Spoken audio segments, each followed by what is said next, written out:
Oli ku There Is Still Hope, channel y'essuubi. Kale tukwagala nnyo na gy'osinzira okutulabira. Ali ku mukuto gwa There Is Still Hope. Yes. Ali ku There Is Still Hope to testimony tish. Yonna tubeerayo. Kama tukwebaza olw'ekitundu kino ekyokuna. Tusaba omwoyo omutukuvu afuge. Okuyita mu Kristo Omwana Katonda omulamu. Amina. Ya nange nkulamusako gwe na wenna akyekuumira ku There Is Still Hope gwe nga wasalawo n'ogamba oba muyaga oba nkuba tagivaako yasalayo gisiibako gwe oli ku kituufu nnyo tosinza muntu osinza Katonda. Tofa ku muntu naye ofa ku message kyekikulu na muntu owa munda. Mu ggulu gye tusanga bamalayika abaliko nange gibali nayagala okugenda ebali abatuukirivu ba Mr. Perfect kati yebuze ku musumba liita kati eriti Matayo eri Yokaana 3:16 Katonda bwatu yayagala ensi n'okuwaayo namba y'essimu byamukiriza n'okubula n'obulamu butaggwaawo. Ate eyo kankubuulire Musumba yafunye ekituufu ate ye namba eri bagita free of charge toll free namba kati ne ba heaven free anti eggulu erisasula tugende mu kale tugenda kulaba ku bintu biringa 7-8 byoteekeddwa okukola bwe kiri nga wakava mu kusiiba byenteekeddwa okukola nga nakava mu kusiiba omulabe okukubako byofunye okuyita mu kisiibo. Kituufu nnyo ekyo. Ekisookera ddala mpuliriza bulungi. Don't let fire fade. Toganya muliro gwo guno bakuyita batya kuzikira. Jukira badde mu kusiiba obadde oli ku fire. Ndi ku muliro fire. Izo ko lunaku wadde osaba emirundi 3. Bayibuli ogisoma bulungi. Okitegeera bwe kiri okola bulungi. Kandi abamu tuva mu kusiiba ate tuddayo. Anti mayigambo kiwedde obanga kugamba bane ku kibonerezo ennaku zino mbadde munaku 3 kati kampumulemu kandi mfakiti olugula kangende kwayo ku kiraabu nfune ku kyokunywa awo mpoweze gwe ennaku 3 zenkamudde ate ogenda ku kiraabu nyegwe ati bakyali babeeraawo bakyali bonna tukiringe nyegwe abemwe bakola bichi okoonye nako 7 asibira ku bichi abanga jaguza abali obukunya bonna naddayo so bwema abadde asaba awo n'abivaako abiviirako awo abadde asoma bayibuli buli lunaku alyesonyiwa kakati togezanga kuzikiza muliro gwobaddeko toguzikiza leka gusigale nga gukola ki nga gwaka we guzikirira era lyofunye nga byagenda okujja akube genda tandikira awo. Don't let fire quench oba fade. Abasosolonika pulira ekisooka First Thessalonians chapter number 5 verse number 19 awo agamba atya agamba wati pulira agamba do not quench the spirit. Eyo King James version ena ive agamba wati do not put out the spirit's fire. Ukitegere ati kati ng'ekibiwaŋŋambe nti mbini ebiro Mukama agenda kuwa omwoyo gwe tugenda kwogera buki oluzonga tutugambye omuliro gwobaddeko omwoyo mutukuvu gwabadde akutaddeko teguzikira oba ofuse seasonal Christian mu kisiibo bakufaya omala ekisiibo nonyogoga nyogoga tonyogoga ekyo kyajja kusesebwa. Number 1 obanga mu kisiibo keep the fire burning. Number 2 guard your altar. Tukuume ekyoto kyaffe which is your heart. Ate nga omutima gwange ekyo mutima gwo kyekyoto badde omanyi nga ekyoto erumu eri tugera mu altar mu kyekyoto kiri kizimbe ekyoto mwe bikuŋŋaanira ekyagenda ekisatu kujja awamu forming one big altar. Kola ekyoto kimwe that big altar ebeera formed by heart, which is my altar. Kyekyoto kyange. Omutima gwo kyekyoto kyo. Ekyoto kye tukugamba buli lunaku nti bannaaye kuno ekyoto tuba tukugamba omutima gwo keep it on fire. Ekyo kituufu nnyo. Kibeere ku muliro kireme kuzikira. Kyake kituufu. Kakati guard your altar which is your heart. Kyange omutima gwo.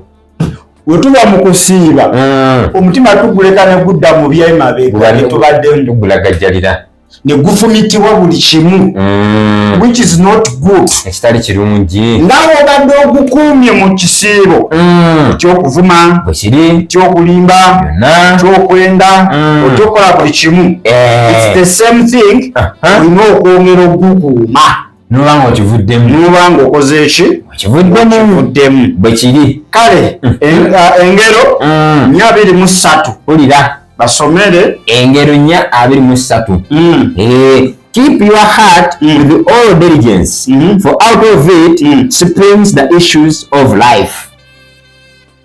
Nyikirira ddala okuuma omutima gwo n'obwegendereza obw'amaanyi kubanga gwo ne muva ensulo ez'obulamu.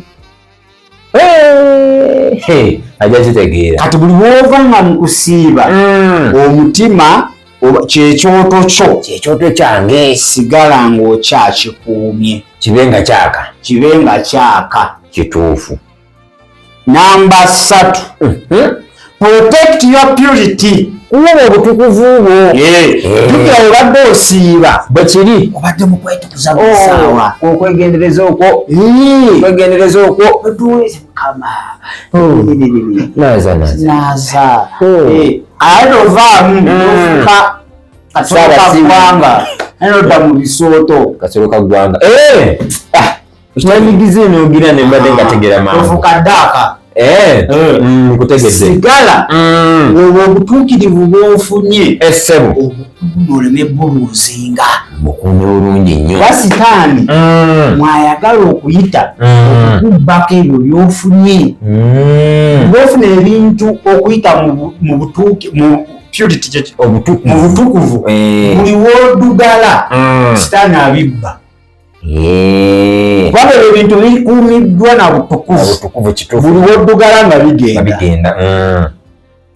Nja kusoma Matayo 5 egamba blessed are those who are pure in the spirit. Bamukisa abo abalongoofu mu mwoyo. They will see God. Baliraba Katonda.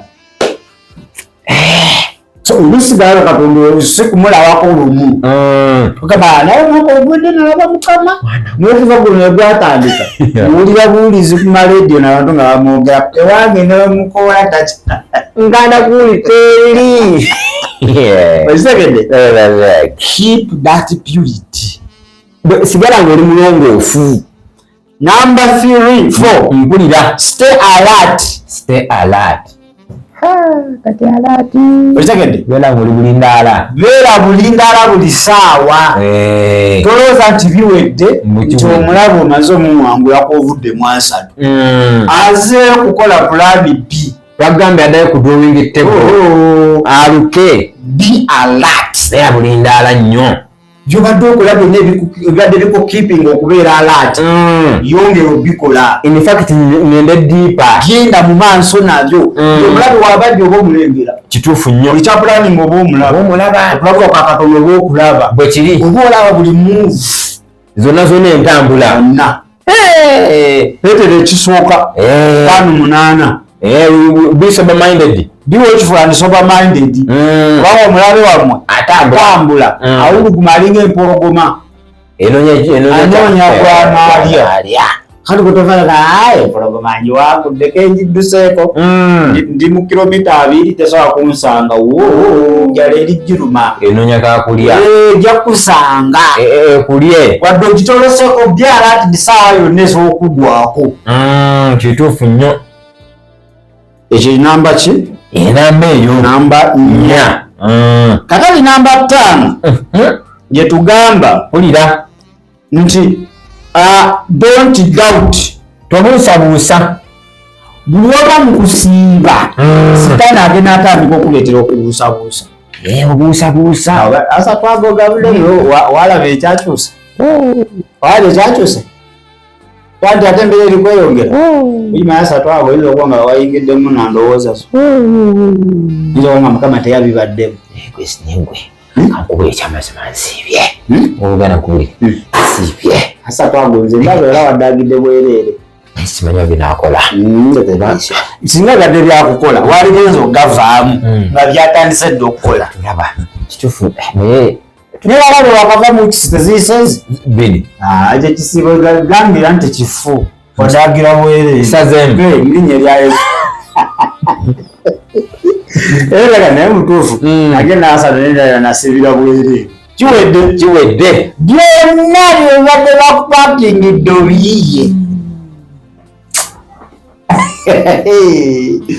kakuweewo Kisiibo kyogenda ovaamu wayiteyo namwaka mulambo okuvaamu ebibalo obirabeko nga wagenda yitawo mwaka bwekiri naye kati ffe tumanyi ngaoba tonaanakivaamu ebintu byekoze okuva niwalenya baloddemu amagezi biri omusajja Petero yawandiika ne Zabbuli mbwe essaawa emu mu ggulu mu myaka 10 emyaka 10 one day olunaku lumu Petero ekyokubiri 3:8 bw'olunaku lumu mu ggulu wano tuli ku 10 akayinza okuba agenda kukuddamu microsecond nga 2 okuva wosabidde olowooza ziba myaka emeka oba myaka gyo10 gwamanyi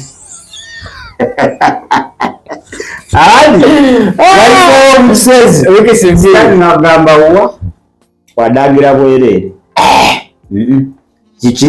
kirabika langirirayo ekirala nteeketeeke nogenda mu nkaaga katonda bwana asooka kuwera omuze alusa fiireeyo bw'ovaanga mu kusiiba oba bikoze oba tebikoze oba bikoleddewo oba bikyagaanye beera n'essubi togezanga n'obuusabuusa otekera okuba n'essubi tugenda olaba apooso Yakobo essuula esooka olunyiri lujja kutandikira ku lwa 6 I think Yakobo 1:6 emmere NIV New King James agamba bwati but let him ask in faith with no doubting for he who doubts is like a wave of the sea driven and tossed by the wind. For let not that man suppose that he will receive anything from the Lord. No. He is a double-minded man, unstable in all his ways. Mubanga obuusabuusa osuubira n'olunaku n'olumu kubanga akantu ko n'akalungi kogenda ofuna eri Katonda bwe kiri kuba bwe tonywerera ku kikyo oli unstable. Eyo namba meka?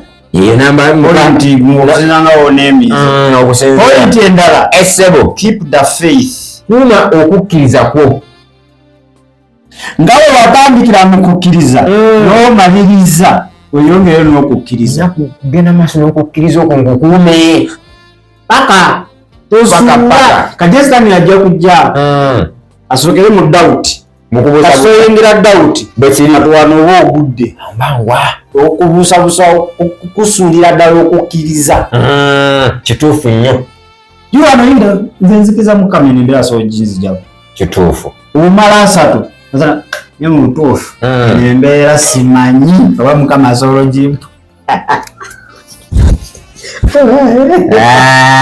bwagambye okukiriza Mukama embeera gikujjamu bwate nembeera simanyi oba Mukama asobola gimponya kati byebiki ebyo Mukama atuyambe.